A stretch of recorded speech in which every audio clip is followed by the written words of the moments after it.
Hello, hi, this is Kimberly Benjamin, and I'm a licensed and certified HR professional. And today we're going to talk about what are those 3 reasons why you're not happy with your current HR business practices and what you should do about it today. As I shared with you earlier, I am a licensed and certified HR professional, and my goal is to be able to come here today, give you some tips, as well as share with you and paint with you a vision of what's going well in the areas that we may need to work on. And so for those of you that are watching this video right now, does any of this sound familiar? Do you work in an environment where you feel like no one really is listening to you regarding what you need for them to do as relates to HR? I know a lot of times as HR professionals, we are here, we're trying to do things right in business. And for some reason, our leaders aren't listening to us. They're not doing what we tell them to do. We know that we want to stay legal. We want to stay compliant with the employment laws. But for some reason, they tend to not listen to us or not think that that's serious enough. I've met with a lot of different clients, and they say, Kimberly, I know we need to be complying with these laws, but my supervisor doesn't believe in policies, doesn't believe in procedures, doesn't believe in job descriptions. You know, my supervisor, I tried to make the right decision, the right hiring decision, but for some reason they tend to ignore my recommendation. I've actually had a conversation today with one of my clients that said, Kimberly, we need to talk off script for a moment. I know that you were supposed to do XYZ for me today or this week, but we have to reschedule that because I have some other issues going on that, really demands her attention. And so I sat back and I said, okay, let's go ahead and have a chat. And for those of you that are coming on in, welcome. I see people are saying hi. Welcome, everybody. And as you catch this replay too, I want to welcome you as well. But let's talk about what are these reasons why you're not happy with your HR business practices. First, I would like to state that it's important that we recognize the importance of HR. And I recognize that some of you may have your own business or you may have heard of human resources and you try to figure out what's this all about. HR just means people, right? Well, it means a whole lot more than people. It really does. That's a critical part to it. But it also makes us look at what are our processes in place. There are employment laws that are closely related to a lot of the HR responsibilities that we have.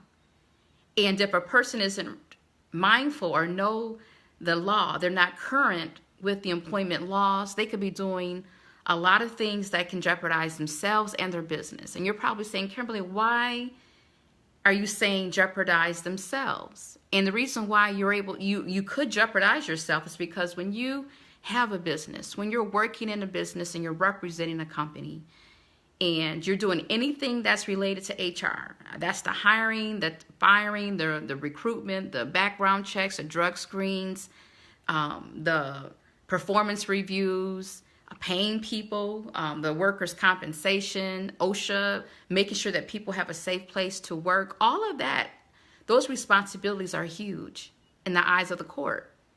And that judge values you because you are doing those things. You are responsible for that person's well-being.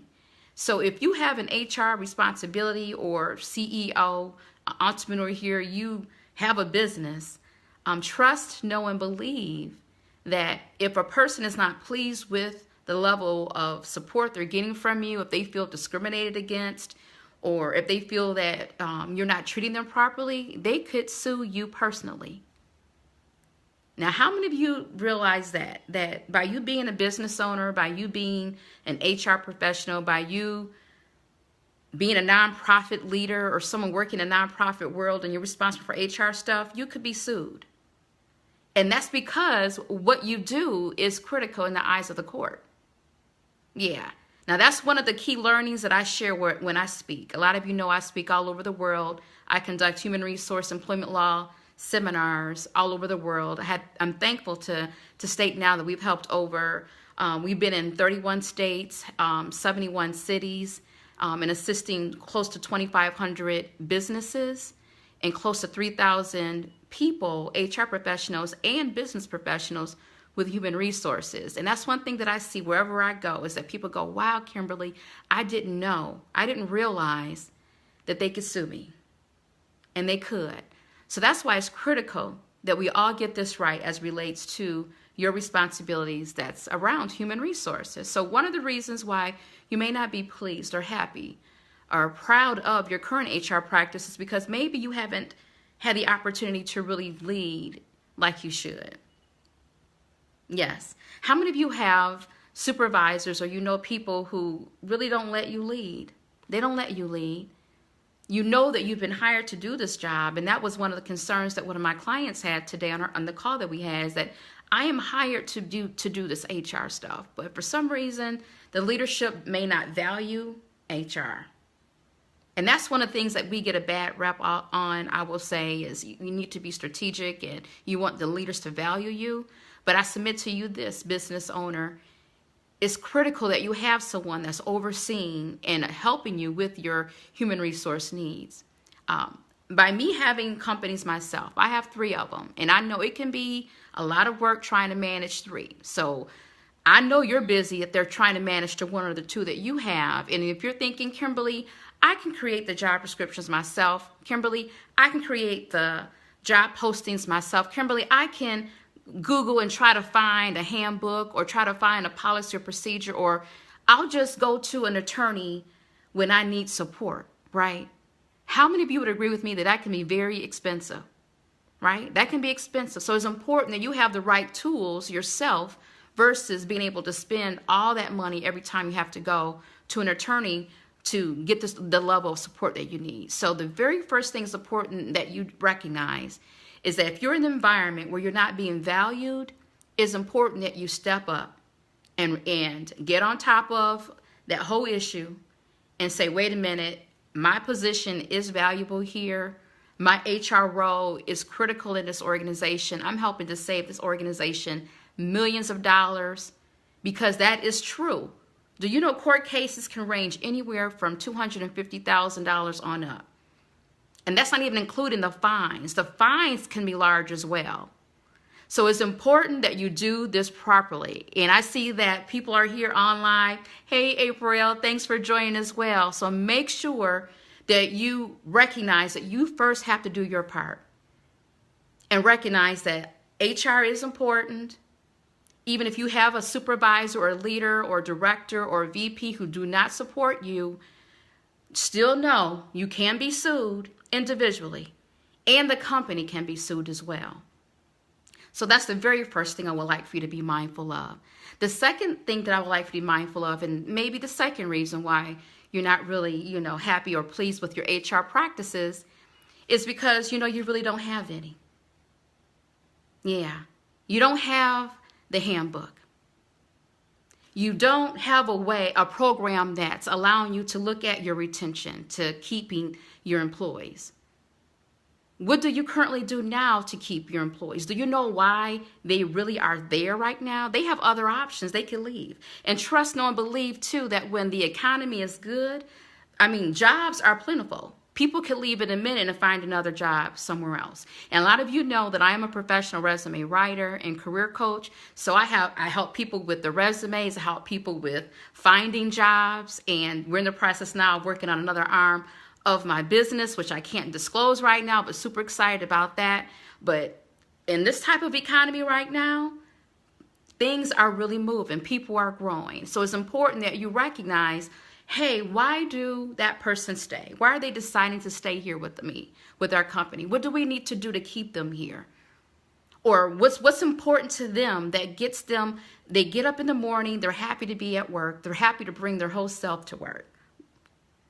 What's that? What do we need to do more of? Or what do we need to do less of? Because, that really isn't adding value to that individual or to our company or to our business or to our strategy. What do we need to change? Everybody say change. Everybody type down the word change down there in the box. Type down change. It's time to change. It's time to change, and it's time to be compliant. And that's one of the things that I really love about what I do. I'm an HR compliance coach, and I help businesses to be compliant, to stay legal and to be compliant with their employment laws. And then the last thing that I'll share with you, the third reason why you may not be pleased with your current HR practices is because you may feel overwhelmed. You're like, wait a minute, Kimberly, so you're saying I'm responsible for this if I don't do this right. And even if my leaders don't back me up, I need to woman up, man up. I call it leveling up, and saying this is my responsibility because, again, you could be sued. Plus, more importantly, it's your job. As a leader, sometimes we have those tough decisions that we need to make. And then as I share with you, you may be thinking, okay, well, I recognize I've leveled up, Kimberly. I know I need to know this thing. But gone are the days where we're saying, we don't need these processes. We don't need the structure. Now, that's the cool thing about me. And I tell you, sometimes I can be a benefit or a negative. An HR professional like myself that's been in this field for 27 years and licensed through Society of Human Resource Management in this, as an HR professional, licensed through the HR Institute in this, in other organizations, I recognize that, structure is good, processes are good, procedures are good. So even though this is my world, that's something that I submit to you this. It's important that you follow it yourself. You follow those processes. You put processes in place in your business and make sure that you adhere to it. One of the benefits to that is so that you're able to do something consistently. Everybody say consistently. Type down 2 for consistency, right? Type down the number 2 for being consistent. That's important. So as a business owner, it's important that you are consistent. And one way to be consistent and do things the same is to have processes in place, have procedures in place so that you're able to really make sure you're moving your business to the next level. So I just wanted to come out to remind you all that HR practices are important. And no matter if you are a business owner, if you you're a business professional, I see a lot of my friends here that are joining. Welcome, everybody. Hi, thanks for joining. It's important that you get this right. As a professional that works for a company and you're responsible for HR tasks and programs and projects, etc., or if you're a CEO or a person you're starting a business and you're trying to get your head wrapped around starting the business as well as get your head wrapped around this HR stuff, right? So one of the reasons why I want to come out to you and share this with you is to let you know that I am here to support you as well. I'm starting a series called Ask the HR Expert, and I'm giving you an opportunity to ask your questions. So if you're that person, you're saying, wait a minute, Kimberly, I may need some questions or need some help. Stay tuned. We're going to have more series, more training, more videos helping you with your human resource questions. And I also would like to invite you to click the link above. There's a link above if you'd like to schedule a discovery call with me that will go directly to my calendar so that we're able to schedule some time from my calendar to yours. And let's talk about some of these concerns and issues and situations that you're in right now and what your needs may be as relates to how can you love HR again? How can you make sure that you are legal and that you are compliant? And before I go, I would like for us to imagine for a moment. Everybody say imagine. Imagine. Let's imagine together. Okay? So let's imagine a world where you're able to come to work and be valued. Your leaders value you. Your VP values you. Your team are on point. They're doing what they're supposed to do. Your company is running smoothly because you have processes in place. People understand what's expected of them. Performance reviews are being conducted.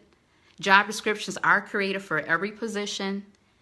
Everyone in the organization, they know how to interview candidates properly, so no one's being discriminated against. Your employees feel like they can bring their whole self to work. They don't feel discriminated against. They feel like they feel valued. The supervisors understand their employees. They know their strengths. They know their weaknesses.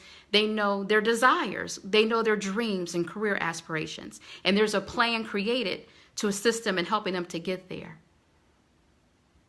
Let's imagine a world where the customers that you relate to and you communicate with, they're happy to be in your presence. They don't feel like you're showing favoritism.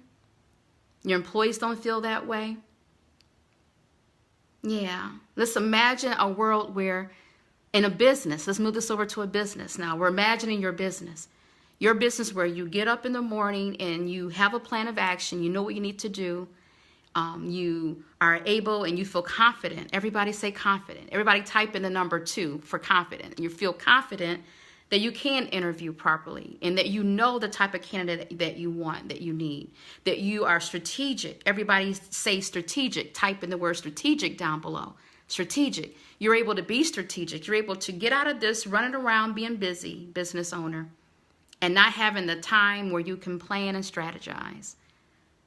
But just imagine this world where you can do that, where you have the team on board, you've identified the people that you need to assist you, they're there, working virtually or at your office or wherever your place may be. And then you're able, CEO, you're able to finally be strategic. You're able to finally move the organization forward. That's the kind of world that we should be in. And that's the kind of business that you should run. And that's the type of environment that you should work in if you are a corporate professional. With structure and that people are being legal, there's that word again, and compliant. So I invite you to click the link above to schedule a discovery call with me so that I'm able to assist you in your business, assist you in your career as relates to being legal and being compliant. Because